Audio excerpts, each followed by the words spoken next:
The clock on my office wall ticks past midnight when my phone buzzes. Brian's name flashes on the screen, the first contact in 3 months since he moved in with my sister. My fingers hover over the answer button, muscle memory fighting against better judgment. "You need to move out of my parents' house," he says without preamble. "Chloe and I are getting married." The words hit like ice water. I grip the edge of my desk, steadying myself against the sudden vertigo. "Excuse me?" "Don't make this difficult, Alana. The divorce is almost final. Mom and Dad need their space back." I laugh, but it comes out hollow. "Their space?" "The same space they insisted I keep when you walked out. The space where your son sleeps every night?" "About that." His voice takes on that smooth, practiced tone he uses in sales pitches. "We've been thinking it might be better for everyone if Tommy spent more time with us. Chloe's really good with kids." "Stop." The word comes out sharp enough to cut glass. "You don't get to do this. You don't get to abandon us and then dictate terms." I didn't abandon anyone. I just fell in love. With my sister. The truth still tastes bitter. While I was busy supporting your career, raising our child, playing the perfect corporate wife. That's not fair. We didn't plan this. 3 years of marketing expertise tells me exactly how many lies are packed into those 4 words. I remember the late nights at the office, the business trips that always seemed to coincide with Chloe's consulting work, the way she'd show up at family dinners wearing clothes that cost more than her monthly salary. "Helen and Tom asked me to stay," I say, keeping my voice steady. "They were quite clear about it when you left. Things change. They're my parents, Alana.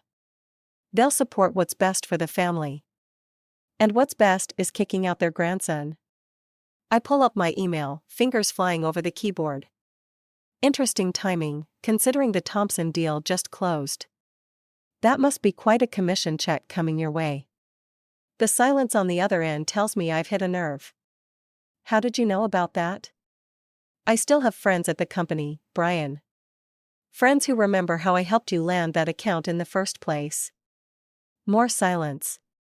I can almost see him running calculations in his head, weighing options like poker hands. "Look," he finally says, "we can work something out. Maybe a different arrangement." "No." The word feels good. Powerful. "We're not working anything out. You want to play happy families with my sister? Fine. But you don't get to rewrite history. You don't get to pretend the last 10 years didn't happen. Alana. I have copies of everything, by the way. Every email. Every text. Every suspicious credit card charge. I wonder what the board would think about those creative expense reports you've been submitting." "You wouldn't. Try me." I check the time, 12:17 a.m. "Now, if you'll excuse me, I need to sleep. Some of us still honor our commitments." I hang up before he can respond, but my hands are shaking. In the darkness of my home office, surrounded by the life I built while he chased success, something shifts inside me. The hurt is still there, but it's hardening into something else. Something sharp and purposeful. My phone buzzes again, a text from Chloe this time. I delete it without reading. Let them wonder. Let them worry about what I might do next. Tomorrow, I'll hug my son extra tight. I'll thank Helen for her morning coffee and listen to Tom's stories about his engineering days. But tonight, in the quiet darkness, I allow myself to imagine all the ways their perfect little world might crumble. They think they've won. They think I'll fade quietly into the background of their new life. They have no idea what I'm capable of. Helen's kitchen always smells like cinnamon, even in summer. I watch her hands shake slightly as she pours coffee into my favorite mug, the one with Tommy's handprints pressed into the ceramic when he was 2. "Brian called this morning," she says, not quite meeting my eyes. "He mentioned you two had a discussion last night." I take a slow sip, buying time. "Is that what he called it?" "He says you threatened him." Her voice carries a tremor of uncertainty. About work documents? Interesting. I set down the mug. Did he happen to mention demanding I leave your house? Or his plans to move Chloe in? The coffee pot clatters against the counter. Helen's face drains of color. He what? From upstairs comes the sound of Tommy's laughter, mixed with Tom's deep chuckle. They're probably building with those wooden blocks again, Tom's latest project, to nurture Tommy's engineering instincts. Your son has decided I'm inconvenient, I say. Apparently, my presence is preventing his fresh start with my sister. Helen sinks into a kitchen chair. That's impossible. We told him, when everything happened, we made it clear. That I should stay? That Tommy needs stability? I lean forward. Helen, when has Brian ever listened when something interferes with what he wants? She presses her lips together, and I see the shadow of old arguments in her expression. How many times had she watched her son bulldoze through others' feelings in pursuit of his goals? We won't let him, she says finally. This is our house. Our decision. Like it was my decision when he married me? Or my decision when he left? The bitterness surprises even me. Sorry. That wasn't fair. No, it was perfectly fair. Helen reaches across the table, grips my hand. I raised him better than this. We both know I did. My phone buzzes, another text from Chloe. This time I open it. We need to talk. Alone. Today. Everything okay? Helen asks. I show her the message. Her face hardens in a way I've never seen before. You know, she says carefully, I always wondered why Chloe spent so much time here last year. All those surprise visits when Brian was working late. Planning their future, apparently. I try to keep my voice light, but the memory stings. She always did like my hand-me-downs. Alana. Helen's grip tightens. What exactly do you have on Brian? Before I can answer, Tommy races into the kitchen, Tom close behind. My son's face lights up when he sees me, and for a moment, everything else fades away. Mama. Grandpa showed me how to make a bridge. I scoop him up, breathing in his little boy scent of soap and sunshine. Did he? Is it a strong bridge? The strongest, Tom says, winking at me. Unlike some things I could mention. The subtext isn't lost on Helen. She stands, suddenly businesslike. Tommy, sweetheart, why don't you show Grandpa your new trucks? Mama and I need to talk about grown-up things. Once they're gone, Helen pulls out a folder from beneath the kitchen counter. I've been meaning to show you these. Bank statements, investment records, everything from when Brian was living here. My heart speeds up. Helen, you don't have to. Yes, I do. Her voice is steel. My son made his choices. Now he can live with the consequences. I open the folder, and suddenly Brian's midnight phone call makes perfect sense. The numbers tell a story of desperation, hidden withdrawals, mounting debt, and one very interesting transfer to an offshore account. Does Tom know about this? Helen's smile is grim. Who do you think helped me track it all down? Engineers are very detail-oriented, you know. I stare at the evidence of Brian's financial house of cards, and a plan begins to take shape. I should meet with Chloe, I say slowly. Hear what she has to say. Just remember, Helen says, gathering the documents, family protects family. And you, my dear, are the only one who's acted like real family lately. I think of Tommy upstairs, innocent and unaware. Of Chloe's smug texts. Of Brian's smooth lies. Yes, I say, reaching for my phone. Family protects family. No matter what it takes. I type a quick response to Chloe, coffee shop on Main. 1 hour. Time to see just how well my sister can lie to my face. Chloe sits at our usual table by the window, wearing the designer watch I'd given Brian for our last anniversary. The sunlight catches the diamond bezel, sending prisms across the coffee shop wall. Such a perfect metaphor, everything with her is smoke and mirrors, reflected glory. You look tired, she says, stirring her latte. Is Tommy still having those nightmares? My son's name in her mouth feels like a violation. Let's skip the small talk. What do you want? Can't I be concerned about my nephew? She leans forward, voice dropping. About my future stepson? The barista calls out another order, and I use the noise to mask my sharp intake of breath. Interesting timing, announcing your engagement right after Brian's big commission. Something flickers across her face, worry, maybe fear. I don't know what you think you know. I know enough. I pull out my phone, scroll to a specific email. Like this message from Brian to his offshore account manager. Dated 3 months ago, right when you two started your little affair. Chloe's perfectly manicured nails drum against the table. You're bluffing. Remember that consulting job you did last spring? The one that paid for that Cartier bracelet? I smile, watching her face pale. Funny how that payment coincided with Brian's creative accounting at work. You wouldn't understand, she whispers. We're in love. Love doesn't need to hide money in the Caymans. I slide my phone away. Or maybe you didn't know about that part. Her silence tells me everything. My little sister, always so eager to win, never bothering to check the prize. He's using you, Chloe. Just like he used me. The difference is, I was smart enough to keep receipts. You're jealous. But her voice wavers. You can't stand that he chose me. Chose you? I laugh, and heads turn at nearby tables. He chose a convenient escape route. His company's about to audit him. Helen and Tom are starting to ask questions about their investment accounts. He needed somewhere to hide, and you were just available. The color drains from her face. You're lying.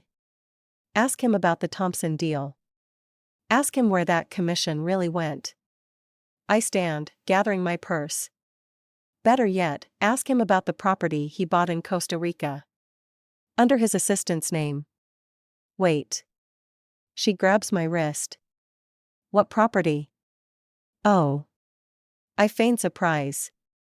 He hasn't told you about his exit strategy? Guess you're not as close as you thought. Her grip tightens. Alana, please. If something's wrong. Now you want my help? I lean down, close enough to smell her expensive perfume. Where was that concern when you were sleeping with my husband? It wasn't like that.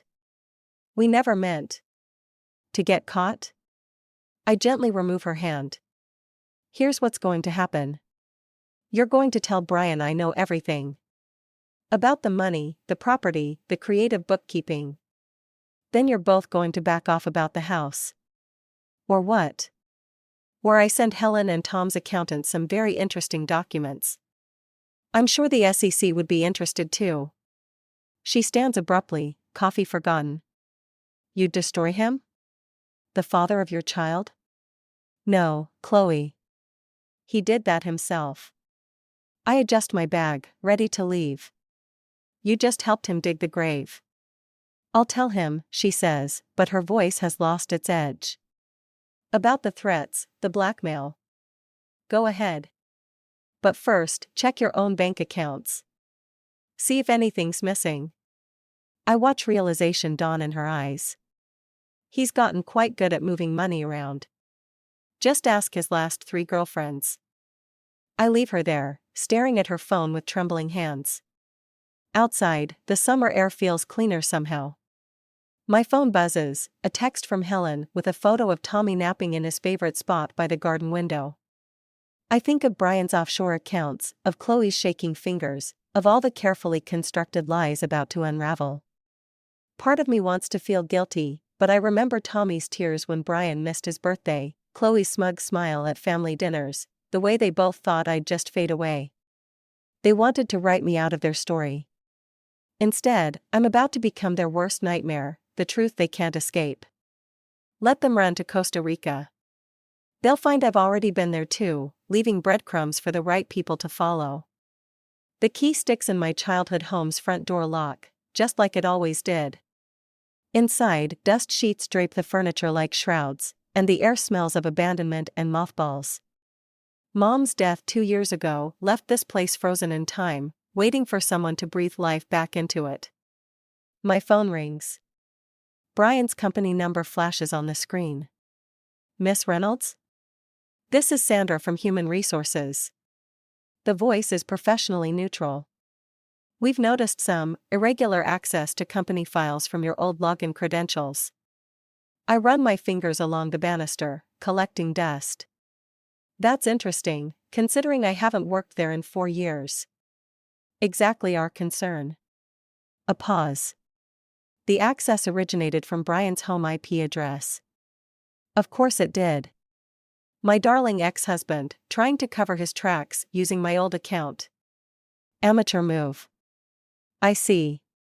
I reach the top of the stairs, where family photos still line the wall. And what exactly was accessed?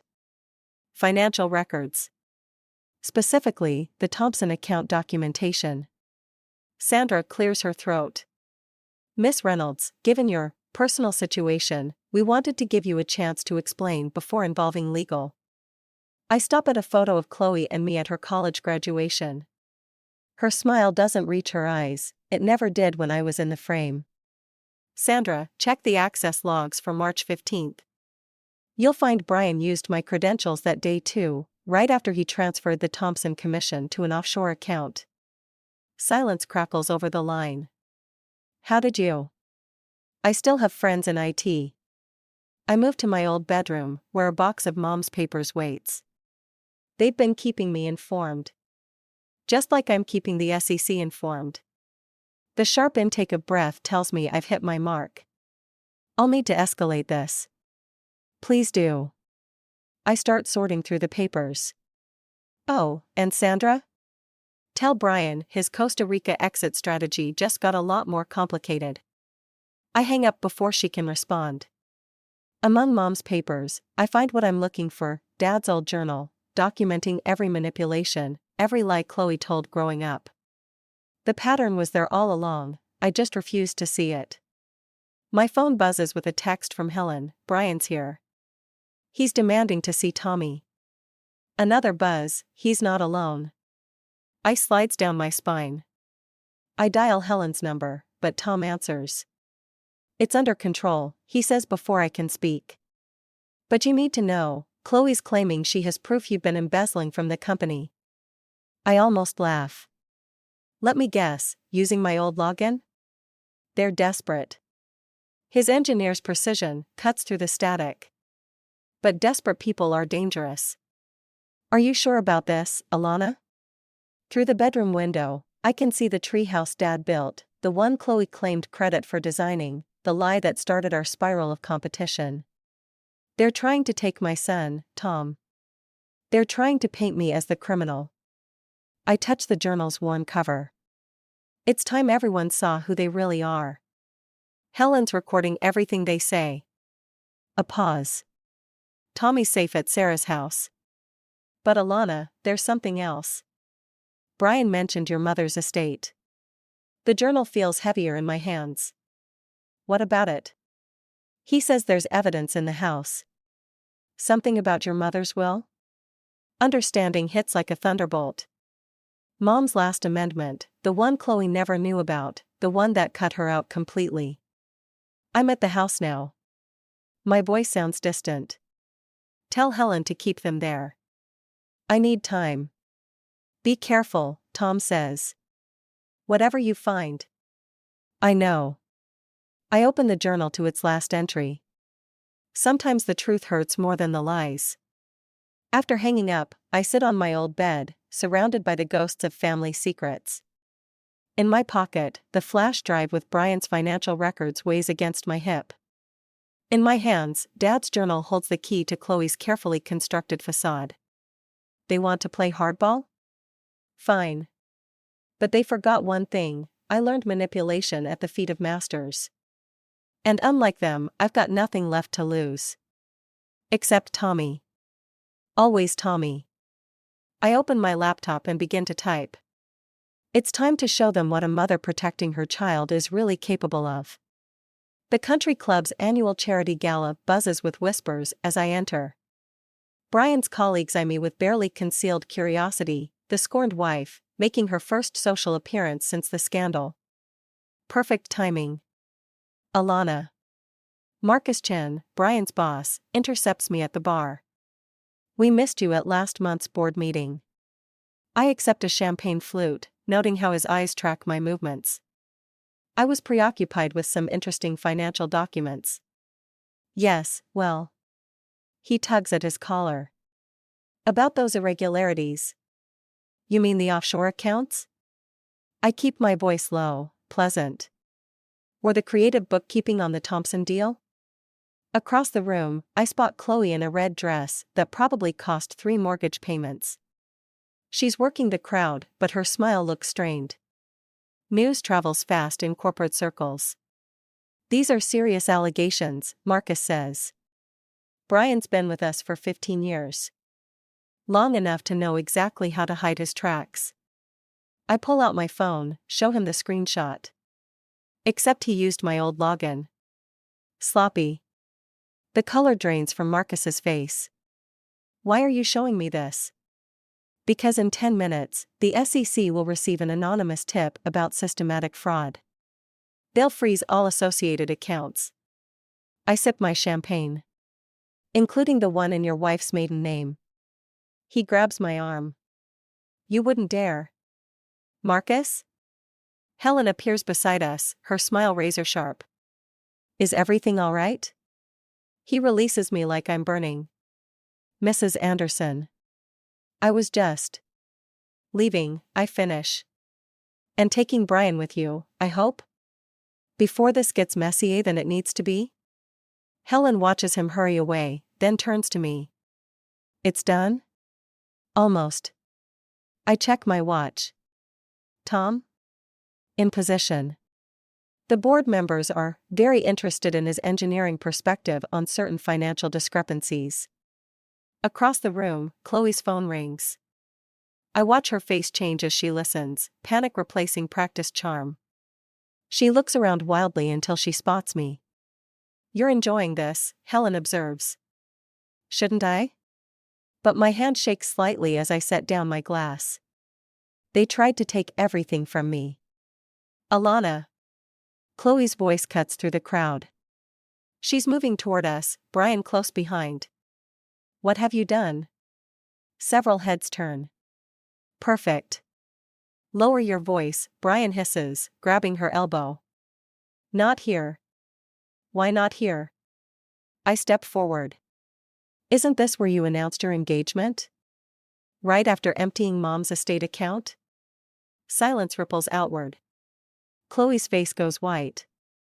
That's a lie, she stammers. I never. The bank records say otherwise. I pull out Dad's journal. Just like they did when you were 16 and stole Mom's jewelry. Remember how you blamed the housekeeper? Brian steps between us. Enough. Outside. Now. No. My voice carries across the suddenly quiet room. I'm done hiding your secrets. Both of you. Think about Tommy, he growls. What this will do to him. Don't you dare use my son. The words come out like ice. Not after what you tried to pull with the custody papers. More whispers. More stares. Chloe's mascara is starting to run. You're destroying everything, she whispers. No, that was your specialty. I open the journal. Should I read what Dad wrote about your creative college fund management? Or skip straight to Mom's last amendment? Brian's phone buzzes. Then Chloe's. Then a dozen others around the room. The SEC works fast when properly motivated. Account frozen, Brian reads, face ashen. Pending investigation. Funny thing about karma, I say, watching their world crumble in real time. It has perfect timing. Chloe lunges for the journal, but Helen steps between us. Security, she calls out pleasantly. I believe these two were just leaving. As they're escorted out, Brian turns back. This isn't over. Actually, it is. I hold up my phone, showing the video playing silently, them threatening me at Helen's house, recorded perfectly. But feel free to try explaining everything to the forensic accountants. Later, watching the social media storm explode, I feel no triumph. Just a hollow certainty that some family bonds, once broken, leave scars that never fade. But Tommy is safe. And sometimes, that's all the victory you need. Security escorts Brian from my office, but his words linger like smoke. You think you've won? Check Tommy's daycare. My hands shake as I dial the number. 1 ring. 2. The director's voice comes through, strained and apologetic. Mrs. Anderson, there was an incident. Where is my son? Your sister picked him up. She had authorization. The world tilts sideways. Old authorization. From before. When we were family. How long ago? 20 minutes? She said there was a family emergency. I'm already running to my car, phone pressed to my ear as I call Helen. They took him. Chloe and Brian. Tom's already tracking Brian's phone. Her voice is steel. The police are on their way to their apartment. But I know better. They won't be there. The offshore accounts, the Costa Rica property, this was always their escape plan. I just didn't think they'd take Tommy with them. Red light. Cars honking. I barely notice. My phone buzzes, a text from Chloe, now you know how it feels to lose everything. Another buzz, a photo. Tommy asleep in a car seat, his favorite dinosaur tucked beside him. The airport terminal visible through the window. Private flights don't show up on regular manifests. Brian's voice comes through as I answer his call. You taught me that, remember? When you were helping me hide business trips from the IRS? Brian, please. My voice cracks. He's just a child. He's my child too. And you just destroyed any chance of him having a normal life here. Background noise, airport announcements in Spanish. Consider this shared custody. I'll drop everything. The SEC, the evidence. Too late. But hey, at least you got your revenge, right? The call ends. I pull over, hands trembling too badly to drive. Another text from Chloe, better hurry. Flight leaves in 30. I forward everything to Helen, who patches in the detective handling the case. They trace the phone signals, coordinate with airport security. I listen to their voices, efficient and professional, discussing my son like he's a case number. My phone rings again, unknown number. Having second thoughts about that forensic audit? Marcus Chen's voice oozes satisfaction. Amazing how quickly the board drops fraud charges when certain, personal matters come to light. The pieces click together. You helped them. Let's call it insurance. Brian knows where too many bodies are buried. A pause. Metaphorically speaking, of course. I end the call, numb. Outside my car, life continues, people shopping, laughing, living their normal lives. While my world burns, they buy coffee and check their phones. Helen calls. Airport security found them, but what? They had diplomatic papers. Something about a consulting contract with the Costa Rican government. Her voice breaks. Alana, they let them through. The triumph of the gala feels like ashes now. All my careful plans, my righteous revenge, none of it matters. I played chess while they played kidnapper. My phone lights up one last time, a video message from Brian. Tommy waves at the camera, smile bright and innocent. Say bye to Mama. Bye, Mama. We're going on an adventure.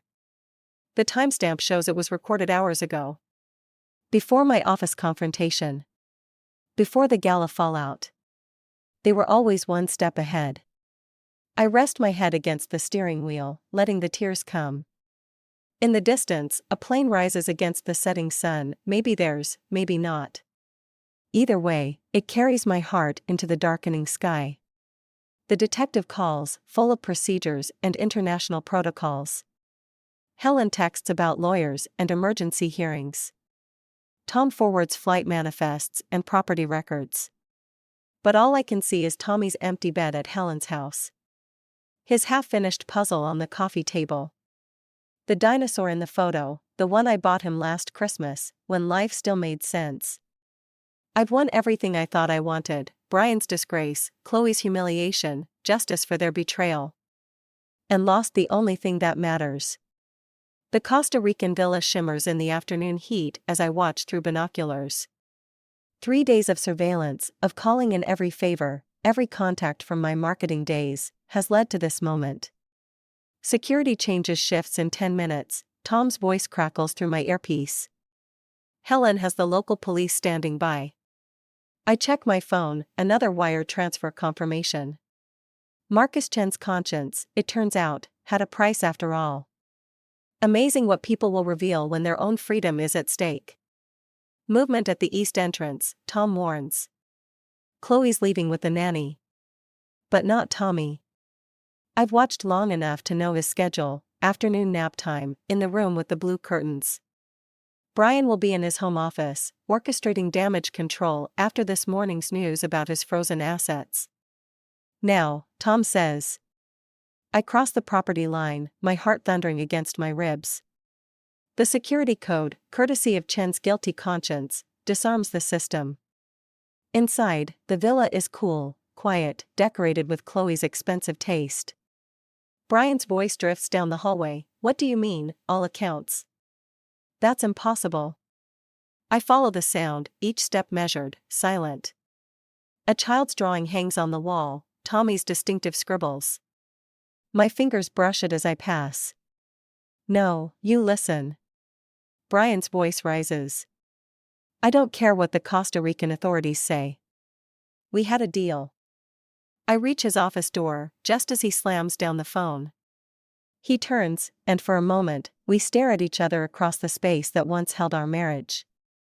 How did you? He reaches for his desk drawer. Looking for this? I hold up his gun. Amazing what people remember when their immunity deals are threatened.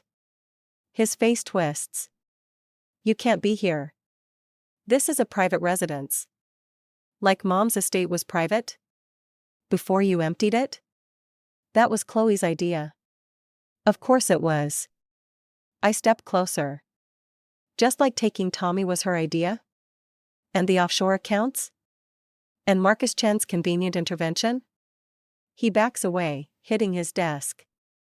You don't understand. We needed to run? To hide? Here's what I understand, Brian. I place a folder on his desk. Your Costa Rican partners just pulled out. Chen confessed everything. And that immunity deal you thought protected you? Expired an hour ago. Color drains from his face as he scans the documents. These are fake. You're bluffing. A commotion downstairs, voices, footsteps. His phone buzzes with messages. That's the police, I say quietly. Real ones, not the ones you bribed. Chloe's already in custody.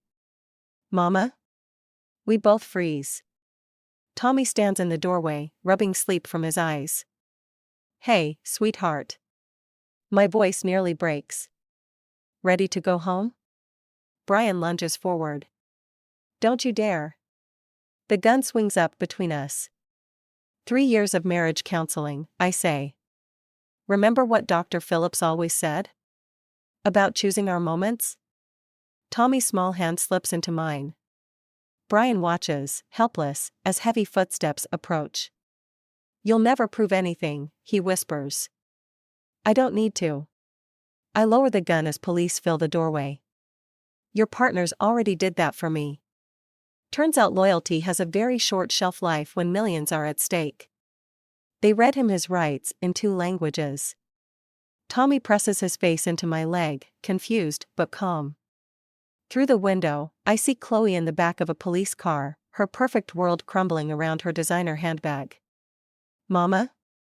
Tommy tugs my hand. Can we get ice cream? A laugh bubbles up, surprising me. Yes, baby. We can get ice cream. Later, watching Tommy sleep on the private flight home, Helen squeezes my hand. Was it worth it? I think of Brian's face as they led him away. Of Chloe's mascara-stained cheeks. Of all the nights I spent plotting revenge, only to find that justice tastes different when served cold. Ask me tomorrow, I say, brushing Tommy's hair from his forehead. Right now, I just want to go home. The plane banks north, leaving behind the wreckage of carefully constructed lies. Sometimes winning looks different than you imagined. Sometimes it looks exactly like your child's peaceful sleep. The last box from my childhood home sits unopened on Helen's kitchen counter. Through the window, I watched Tommy helping Tom plant tulip bulbs, engineering the perfect garden, as Tom calls it. Found something while cleaning out Brian's old room, Helen says, sliding an envelope across the counter. It was behind his dresser.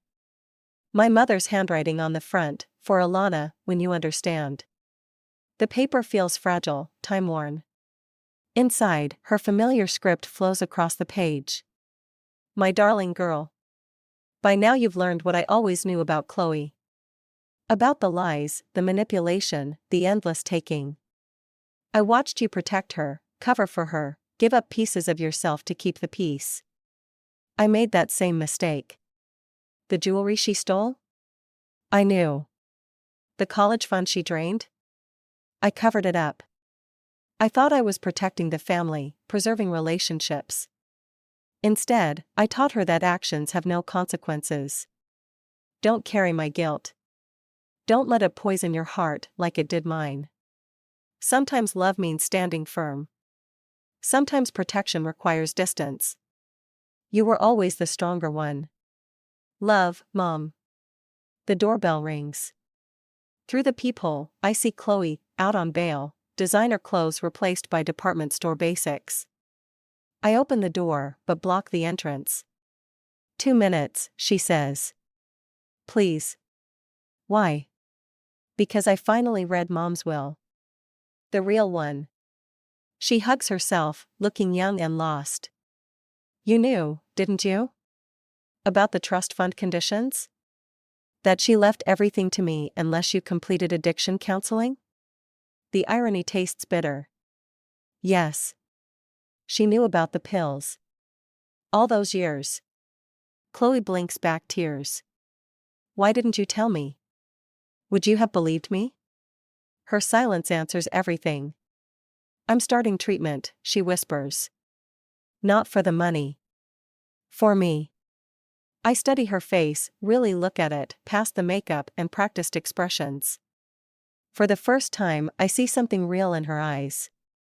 Good luck, I say, and close the door. Helen touches my shoulder. You okay? Ask me in 10 years. I pick up Mom's letter. Did you read this? No. But Tom found something else. She pulls out a flash drive. Security footage from Brian's office. The day he met with Marcus Chen about the Costa Rica plan. I don't need. Yes, you do. Her voice is gentle, but firm. To understand it wasn't about you. Some people destroy themselves. We just get caught in the debris. Tommy's laughter floats through the window as he dumps dirt on Tom's shoes. My son, who still asks about his father but no longer cries at bedtime. Who builds block towers and knocks them down, learning that destruction isn't always permanent. We're listing the house next week, Helen says. Tom's found a nice place closer to the city. Better schools for Tommy. I open the box from my childhood home. Inside, photo albums chronicle a family's slow unraveling, holidays, birthdays, graduations. Chloe always slightly apart, always watching. Brian's ambition growing with each promotion, each new car, each bigger house. Beneath them all, a small book, my father's journal, the one I used to expose their lies. But there's another volume I never noticed, marked simply, Hope. The first page reads, For my daughters, when you're ready to rebuild. I close it, not ready yet, but knowing I will be. The tulips will bloom in spring, Tom calls from the garden. Right about the time we settle into the new place. I join them outside, feeling the autumn sun on my face. Tommy runs to me, hands dirty, face bright with simple joy. Mama! We're making flowers grow. Yes, I say, holding him close. Yes, we are. Some things break beyond repair. Some wounds leave scars. But here, in this moment, watching my son plant seeds for tomorrow's flowers, I understand what Mom meant about strength. It's not in the revenge. It's in the rebuilding.